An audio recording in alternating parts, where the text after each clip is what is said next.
Hello all welcome to our channel. నా పేరు మహేష్ చంద్ర.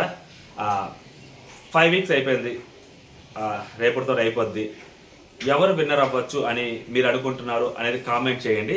లేదా ఇప్పుడు వైల్డ్ కార్డ్స్కి ఏమన్నా ఛాన్స్ ఉంటుందా, ఇప్పుడున్న వాళ్ళు విన్నర్ అయ్యే వాళ్ళకి క్వాలిటీస్ లేవా, అసలు విన్నర్ అయ్యే ఛాన్సే లేదా అనేది వాళ్ళు కూడా కామెంట్ చేయండి. ఈ వీడియోని లైక్ చేసి చూడండి. సో ప్రోమో గురించి మాట్లాడుకుందాం. ప్రోమోలో నాకు సార్ చాలా గట్టిగానే క్వశ్చన్ చేయడం జరిగింది. భరణి గారిని క్వశ్చన్ చేశారు. భరణి గారిని క్వశ్చన్ చేసినప్పుడు ఆ యూకే అమ్మాయి మాట్లాడింది, అయ్యా నా స్వామి మామూలు కలిగి అసలు ఆ అమ్మాయి ఏమన్నా మాట్లాడిందా, మీకేమనిపించింది అది కూడా కామెంట్ చేయండి. సో మాట్లాడుకుందాం. సో తనూజతో స్టార్ట్ చేశారు. గోల్డెన్ స్టార్ట్స్ ఇచ్చినట్టున్నారు అందరికీ, అది మనకు తెలిసిన విషయమే. తనూజతో స్టార్ట్ చేద్దాం. నిన్న తనూజ అంటే బెడ్ టాస్క్ గురించి అమ్మాయితో మాట్లాడారు. ఎందుకు బెడ్ టాస్క్ గురించి నాగార్జున సార్ ఇంత సీరియస్గా మాట్లాడారంటే, సో అక్కడ యూనిటీగా ఆడలేదు, ఎవరు సేఫ్ గేమ్ వాళ్ళు ఆడారు. మనకెందుకులే అనుకుని ఆడారు, అక్కడ అందరూ అట్లాగే ఆడారు. సో మనం ఎందుకులే, ఇప్పుడు మనం లేచి మన కోసం మనం పోరాడితే ముందు మనలే దించేస్తారు బయటకి అని అనుకునే గేమ్ ఆడారు అక్కడ. సో ఫస్ట్ సంజన గారిని తీసేసిన, దాని తర్వాత దివ్యాన్ని తీసేసిన, దాని తర్వాత తనూజాన్ని తీసేసిన, దాని తర్వాత శ్రీజాన్ని బయటికి లాగేసిన. సో అక్కడ అబ్బాయిల బలమే కనిపించింది, అమ్మాయిల ఎఫర్ట్ ఎక్కడా కనిపించలేదు. ఎవరి సేఫ్ గేమ్ వాళ్ళు ఆడారు. సో మన ఫ్రెండ్ ఉన్నాళ్ళే ఆడు చూసుకుంటాలే, మన కోసం వీడున్నాళ్ళే ఆడు చూసుకుంటాలే, ఆడు బయటపడినప్పుడు మనం చూసుకుందాంలే అని ఆలోచించారు. శ్రీజ కూడా సో తను కూడా పైకి లేచి తనేమి వాళ్ళతో పోరాడలేదు కదా, సో తను కూడా వాళ్ళతో కలిసి వేరే వాళ్ళ దూడడానికి పోరాడింది. బట్ అక్కడ తనూజకి దేర్ ఇస్ ఎ స్కోప్. ఎందుకంటే పైన ఉన్న వాళ్ళెవ్వరూ తనూజ వాళ్ళకి అడ్డం వచ్చినా నిలబడ్డా. ఇప్పుడు రితు విషయంలో రితుని గట్టిగా పట్టుకుంది, తనూజని బయటికి తోసేశారు, తనూజని పక్కకు లాగారు, బయటికి తోసేయలేదు. సో తనూజని ఎవరు అంత ఈజీగా బయటికి తోసేరు, ఆ విషయం అందరికీ తెలుసు. ఆ అమ్మాయికి కూడా తెలుసు. ఆ అమ్మాయి కూడా తెలిసినప్పుడు ఆ అమ్మాయి సైలెంట్గా ఉండకుండా కొంచెం గట్టిగా వాళ్ళ కోసం నిలబడి ఉంటే అసలు యాక్చువల్ ట్రూ కలర్స్ బయటకు వచ్చేసాయి వాళ్ళని. అంటే ఇప్పుడు ఆ అమ్మాయే పైకి లేచి మాట్లాడలేదు, తనూజ లాంటి అమ్మాయి, ఇంతమంది సపోర్ట్ ఉన్న అమ్మాయి గట్టిగా గేమ్ ఆడట్లేదు అన్నప్పుడు, సో మనం నిలబడి ఆడితే మన వల్ల కాదు అని చెప్పి మిగిలిన వాళ్ళు కూడా అర్థం చేసుకుంటారు కదా అక్కడ. సో అది నాకు సార్ క్వశ్చన్ చేస్తున్నారు.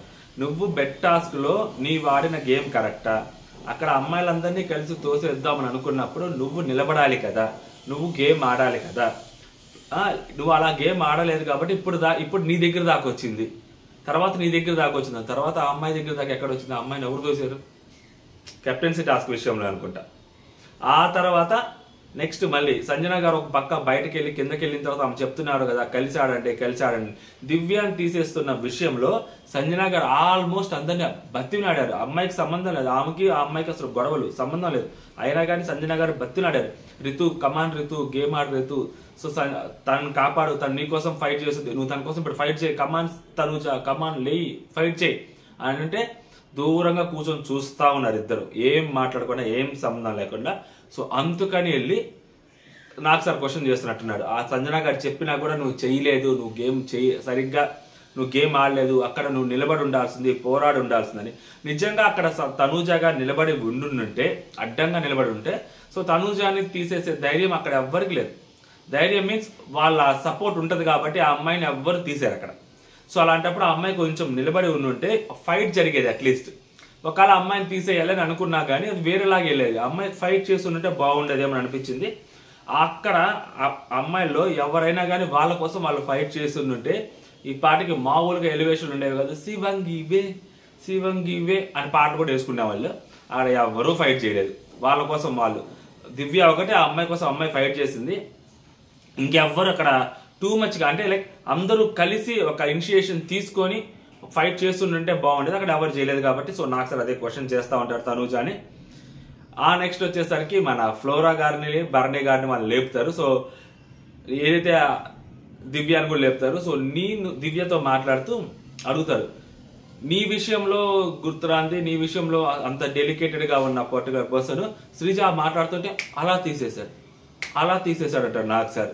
సో అప్పుడు అమ్మ సో ఒక్కొక్కరితో ఒక్కొక్క బాండింగ్ ఉంటుంది కదా సార్ అంటే, ఒకవేళ నువ్వు తనూజ అక్కడ ఉంటే అంటే తనూజ నుంచేవాళ్ళు సార్ నన్ను తీసేసేవాళ్ళు, ఎందుకు అంటే నేను అర్థం చేసుకుంటానని సార్ అంటే తనూజ అర్థం చేసుకోలేదా? ఇదే పాయింట్ అమ్మాయి ప్రతిసారి రైజ్ చేస్తుంటుంది, నేను అర్థం అది అమ్మాయి ఆయన ముందు మాట్లాడుతూ ఓకే, అందరి ముందు అదే మాట్లాడుతుంటుంది, నేను అర్థం చేసుకుంటానని సార్, నేను మంచిగా ఉంటానని సార్, నాకు అంతా తెలుస్తుంది సార్ అంటే వాళ్ళందరూ తెలుసుకోలేరా, వాళ్ళంతా అర్థం చేసుకోలేరా అన్న పాయింట్ ఆఫ్ వ్యూ వాళ్ళలో వచ్చింది కదా.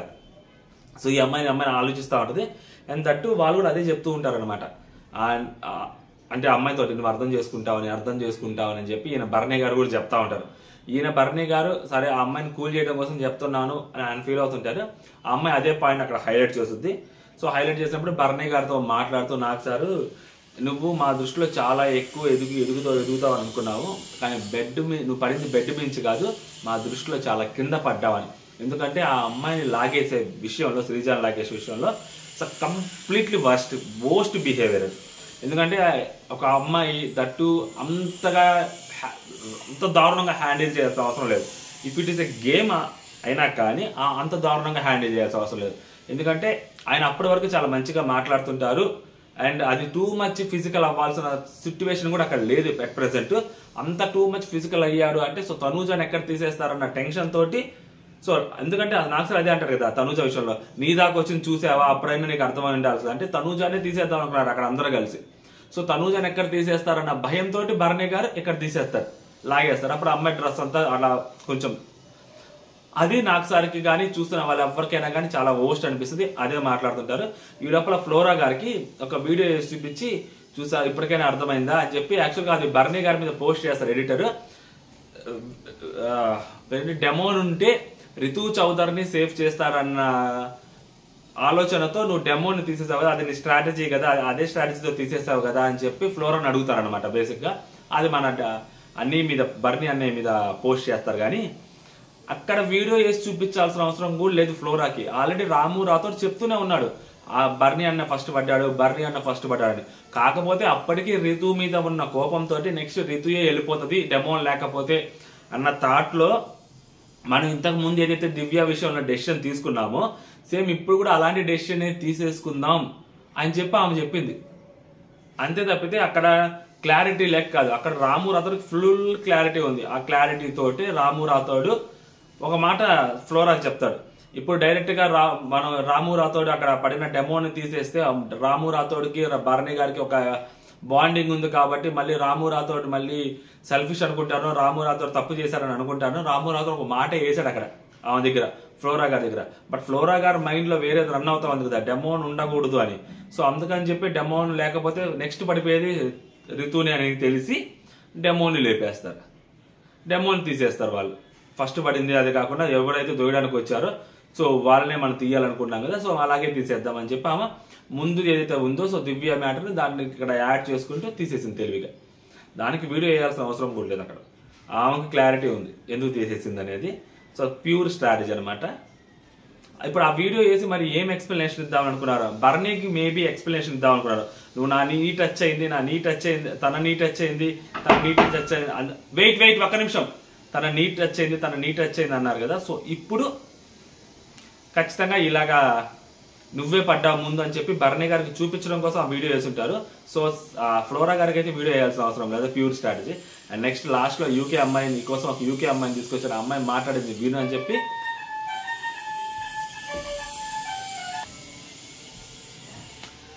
యూకే అమ్మాయి మాటలు విను అని చెప్పి ఆ అమ్మాయి మాట్లాడద్ది.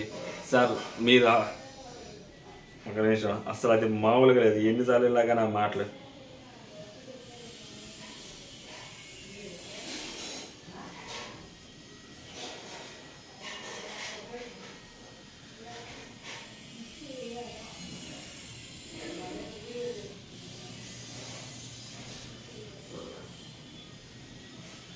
మీ గేమ్ కనిపిస్తలేదు, మీ బాండింగ్లే కనిపిస్తున్నాయి, అసలు మిమ్మల్ని హౌస్లో అయితే ఉంచబుద్దే కావట్లేదు అని చెప్పి ఆ అమ్మాయి చెప్పుద్ది. ఆ అమ్మాయి ఏదైతే చెప్పిద్దో అదే ఎగ్జాక్ట్ కరెక్ట్. అసలు ఇంకొకటి దాంట్లో వేరేది మనం అర్థం చేసుకోవాల్సిన అవసరం లేదు. ఆ అమ్మాయి ఏదో పగతో అనింది అని అర్థం చేసుకోవాల్సిన అవసరం లేదు. ఆ అమ్మాయి వేరే వాళ్ళకి ఫ్యాన్ కాబట్టి బర్నీ గారిని అలా అనింది అని కూడా అర్థం చేసుకోవాల్సిన అవసరం లేదు. క్లియర్ కట్గా ఉన్నట్టు కొండ బద్దలు కూడా చెప్పేటది ఆ పిల్ల. ఎందుకంటే ఒక బాండింగ్ ఇప్పుడు తనుజతో ఆయనకు ఒక బాండింగ్ ఉంది. ప్రతి హౌస్లోకి వెళ్ళిన వాళ్ళతోటి ఎవరితో అయినా కానీ ఒకరితో ఒక బాండింగ్ ఉంటుంది. సో ఆ బాండింగ్ ఓకే ఒక వరకు పనికి వస్తుంది, ఒక్క బాండింగే ఒక వరకే పనికి వస్తుంది. అలాంటిది మల్టిపుల్ బాండింగ్స్ ఒక్క అడుగు కూడా ముందుకెళ్ళు. అడుగు ముందుకేస్తే నాన్న, అడుగు వెనకేస్తే అన్న, అడుగు పక్కకేస్తే తమ్ముడు, అడుగు ఇటు పక్కకేస్తే ఇంకొక అన్న, అడుగు ఇటు పక్కకేస్తే మామ, అడుగు ఇటు పక్కకేస్తే సార్. అడుగు తీసి అడుగు ఇయ్యాలంటే కూడా కష్టం. హౌస్లో అన్ని బాండింగ్స్ ఉంటాయి. ఒక్క బాండింగ్ ఉంటేనే దాని అమ్మ అనవసరంగా పెట్టుకున్నారా బాబో అని అనిపిస్తుంటుంది మైండ్లో.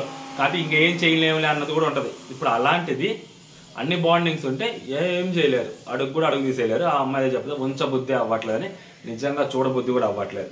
లిటరలీ సీరియల్ కుర్చి ఒక డైలీ సీరియల్ చూస్తున్నట్టే ఉంది. అదే అమ్మాయి చెప్తా ఉంటుంది, మా ఊళ్ళకి కూడా కాదు, గట్టిగా అడిగింది అనమాట అమ్మాయి. అది బాగా అనిపించింది. బర్నీ అన్నకి ఇప్పటికైనా అర్థమవుతుంది ఏమని అనుకోవాలి. ఇంకా నాకు సార్ చెప్పి ఆయన గోపికి పోయింది. అందుకని యూకే నుంచి ఒక అమ్మాయిని తెప్పించి ఆ అమ్మాయి సార్ చెప్పిస్తాం అయ్యా బాబు అని చెప్పి నాకు సార్ ఆ అమ్మాయికి ఇచ్చి మరి, అంటే ముందు ఆ అమ్మాయి ఇంకెంత గట్టిగా మాట్లాడుంటుంది ఆలోచించండి. అసలు దీనికంటే ముందు మామూలు విషయం కాదు అసలు. చూద్దాం ఏం జరిగింది అనేది. సో ఓవరాల్గా ఇదనమాట ప్రోమోకి సంబంధించి.